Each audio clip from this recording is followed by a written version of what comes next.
Welcome to the Tech Egg. Don't get scrambled. Enjoy the video. In this video, I will explain how to learn SQL effectively. Start by grasping the fundamental commands such as select, from, and where. These are your building blocks for interacting with databases. Then, immediately begin practicing with simple queries. Don't just read, actively write code.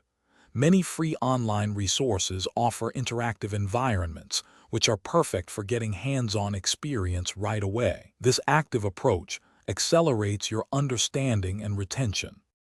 Once you have the basics down, dive into practical application. Start small, perhaps by creating a simple database for a personal project, like tracking your book collection. Engaging with online communities is also incredibly helpful. You can learn from others' challenges and solutions. Don't be afraid to explore various database systems, such as MySQL or PostgreSQL, to broaden your experience and understand their nuances. Practical projects solidify your learning.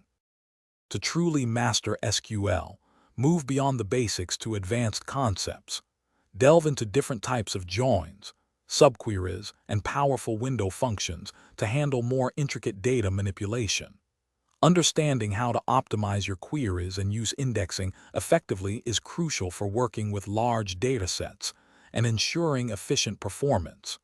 Additionally, exploring stored procedures and triggers can automate routine tasks, making your database management more robust and dynamic.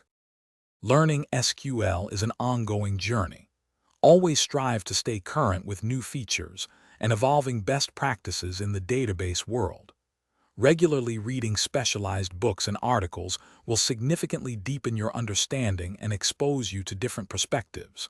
For those who love to learn on the go, check the description for a link to the new Kindle Paperwhite, perfect for reading anywhere, along with other great deals. Consistent effort and exploration are key to long-term SQL proficiency. Thanks for watching. Consider subscribing if I helped unscramble your problems.